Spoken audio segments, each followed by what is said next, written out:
camera starts panning just like that one, right? And all of a sudden, I'm in my DJ booth, and I start DJing it up.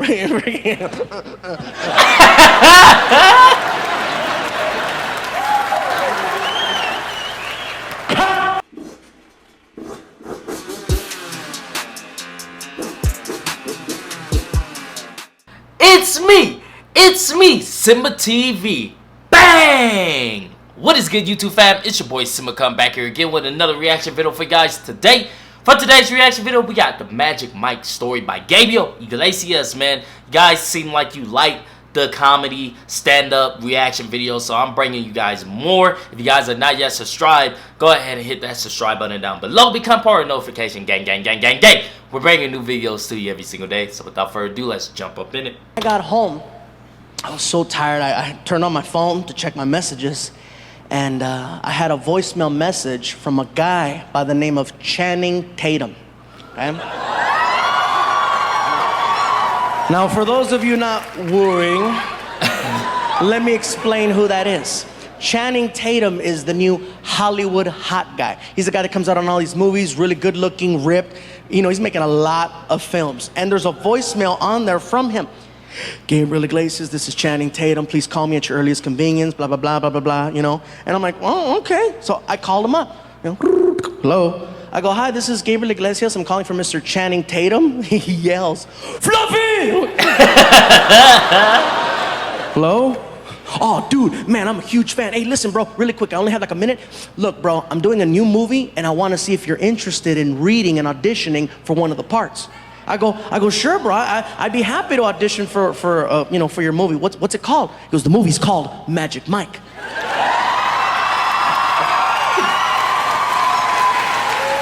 I was like, okay, Magic Mike. So you need a magician, you need an assistant, you want to saw me in half. What's gonna happen? Actually, bro, the movie has nothing to do with magic. It's actually a movie about male strippers. I said, male strippers? He goes, yeah, male strippers. I said, you do know that this is Gabriel Iglesias, right? I said the same thing, like, bro, you sure you didn't call the wrong number? You got the right number, my man? He goes, you're funny, bro. Listen, we've already got the dancers, but we need somebody to play the DJ at the club. Will you audition for the part? I said, you know what, bro? I'll be there, okay? And just to let you guys know, because some people have asked me in the past, how come you're not in more movies? Because you have to audition. And I don't like auditions because they treat you like crap.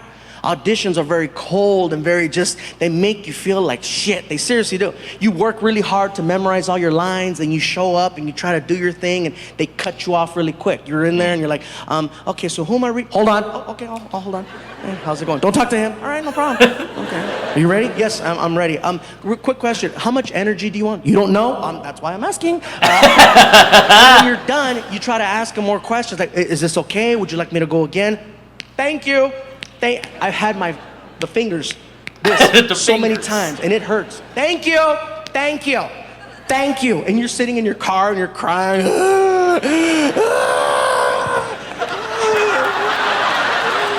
They don't like me.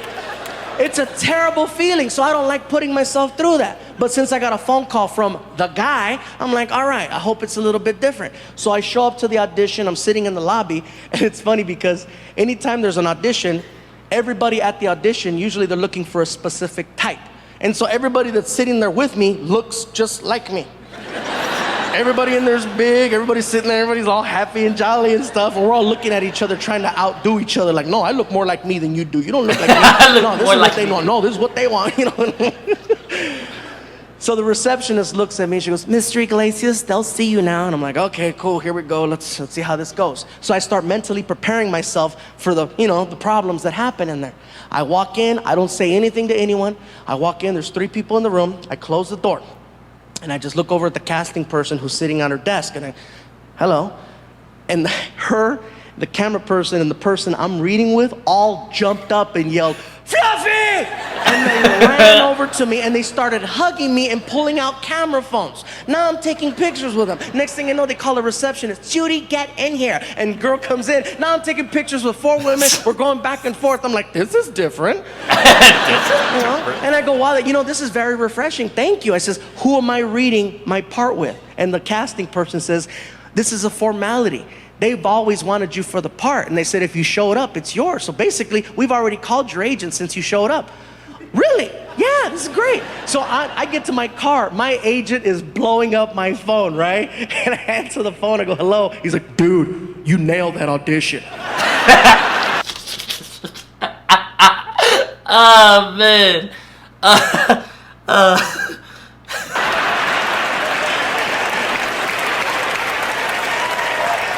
What did you do? I was like, dude, I took pictures. Way to take those pictures, bro. Next thing I know, I'm on the set of the movie Magic Mike. The movie is directed by a director named Steven Soderbergh, who's an amazing, amazing director. He's done a lot of great films. And of course, Channing Tatum's in the movie. In addition to him, there's an actor by the name of Matthew McConaughey who's attached to the movie. I'm a huge fan of Matthew McConaughey, okay? When I found out I was gonna work with him, I was so excited. You know, and people say, really, you get excited? You get starstruck? Hell yeah, I'm a comedian, not an actor. Man, it's like no matter what, no matter of level of fame or whatever you get to, man, you always are gonna have those people that you just freak out. You know, you're always gonna have that person that you put way up here and that you just completely fan girl. You know, I have those people that I have met personally, and I'm still like, wow, I still fangirl every time, you know, they text me, or every time like I go see them, or whatever the case is. Like, I just freak out. So you're always gonna have those people, man. So I show up, and immediately they send me to the makeup trailer that's parked outside. So I go inside the makeup trailer, I sit down, they start working on my hair, they start putting makeup on me, and in comes Matthew McConaughey. And he sits down in the chair next to me, and I start freaking out. I'm like, oh my God, that's Matthew McConaughey. Oh my God. And now I decide to introduce myself before I did or said something stupid, right? So I look over at him and I say, excuse me, Mr. McConaughey, how you doing? My name is Gabriel Iglesias. I'm gonna be playing the part of Tobias, the club DJ, and I just wanted to say hello, and it's an honor to work with you. And in my head, I'm like, I hope he's the same guy. I hope he's the same person from the movies. I hope his voice is the same. I hope his accent's the same. And he looks at me and he says, all right. How you doing there, big man? You doing good? I'm doing good. All right. And I'm smiling out. And they pull my ass out of the trailer and they take me onto the set. And the majority of the shots in the movie Magic Mike are shot inside of a strip club, okay? It's on a stage, and I'm very comfortable up here.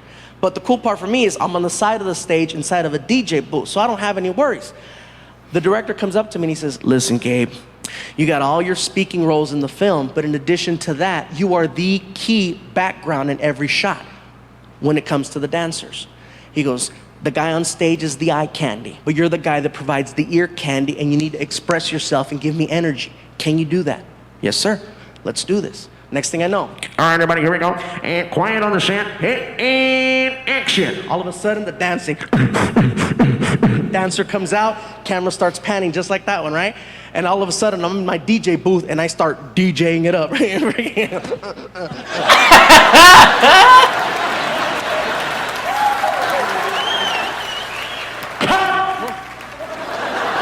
The director comes out from behind the camera, crosses the stage, and gets in my face. That's what I'm talking about. Give me more. I'm like, okay. All right, here we go. Quiet on the set. And action. And I take off. He looked like he trying to rub one out. Why they tell him to do that?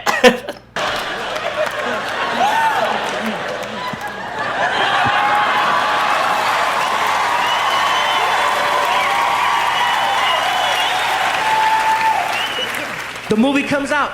I attend the screening of the film with my girlfriend at Warner Brothers Studios. We're sitting there and we're waiting for that part to come up. And I tell her, baby, it's coming, watch. Sure enough, the camera starts panning. And you see the dancer, you can't even see his head. All you see is his body all freaking ripped and moving. And in the background, in the DJ booth, you cannot see any of the DJ equipment because it's all below the line of the camera. All you see in the background is some chubby pervert in a box having the time of his life.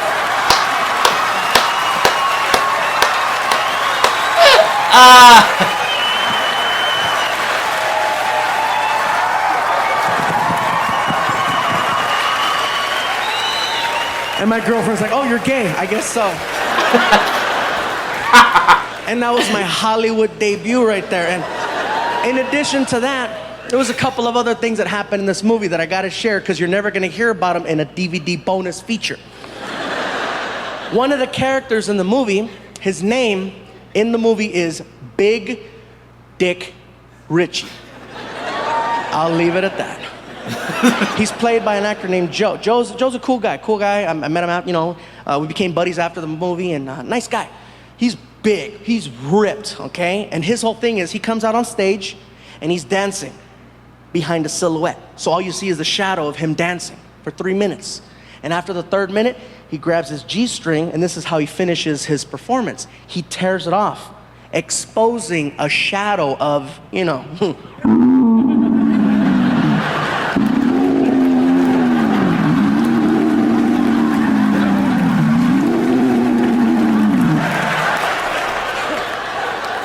Now, in real life, Joe does not possess. It's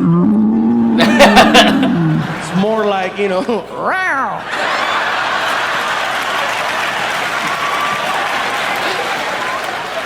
Don't laugh too hard, that's most of us, okay?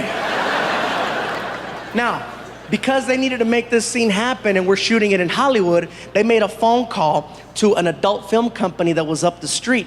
And they got a hold of their props department. And they said, basically, what we need is about 45 impressive male rubber parts to be brought down to the set of the movie Magic Mike so we can attach one of them to an actor for a scene. It took maybe 30 minutes for some guy to show up with a big trunk on the set. And you could just tell he did not belong, you know what I mean? Can you imagine being that guy pulling up with, like, dicks? Like, can you imagine that? Can you? And Channing Tatum saw him and he goes, are you the guy? I'm the guy. And he brought him inside the house and he got all the actors around the kitchen table and he told the guy, he says, listen, bro, dump it out right here, all of it. And the guy opens up the trunk and he dumps out all of these big freaking, it made a mountain. And all the actors were just standing there, just staring like, oh my God. All of a sudden, the 12-year-old came out of all of us because we all grabbed one and started playing Star Wars. Just, bend over, you will. Oh, man. And that's something you're not going to hear about in the True Hollywood Story or something like that. And another thing I got to share about this experience doing the movie Magic Mike is that we shot it in 2 locations. We shot it in Hollywood and we shot it in Tampa, Florida. And one of the scenes was shot on a sandbar, which most of you know already. It's a little tiny island with nothing on it. It's real small and people go there and they party. And so we get to this little island and this guy with the headphones, his title is PA, personal assistant to the director, and he comes over and he tells us, listen guys, we're gonna be here for a couple of hours. If you need to use the facilities, these are your options. There's no plumbing here. You can either go in the water or you can go to those bushes over there. It's up to you. And I'm like, I'm fine, I already went. 2 hours, no problem. 4 hours later.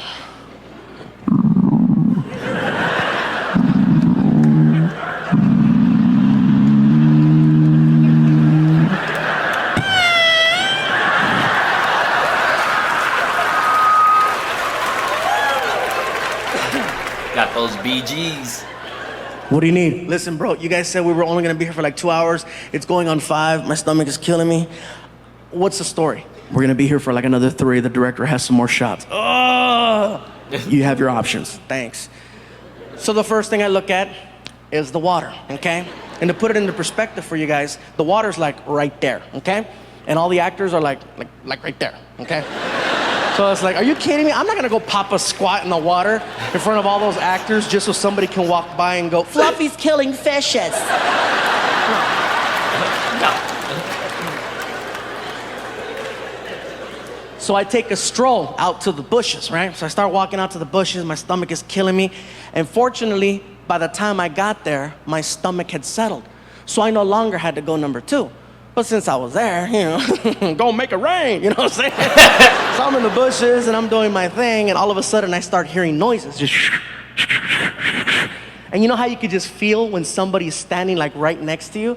And I couldn't turn around because, I was doing my thing. All of a sudden, I see a shadow. A long shadow. And it's coming in my direction. And I see that and I'm like, ha ha, funny, Joe, that's funny. All of a sudden, that shadow started to pee. And I was like, oh my God, it's real. Now curiosity has me. I gotta find out who the hell the owner. So really quick, I'm just like, oh my God. All right. That is great storytelling, man. If you guys like this video, go ahead and hit that thumbs up button for me. Thank you guys for commenting, sharing, and subscribing. And I'll see you guys next time. Peace. There's smoke on a hill deep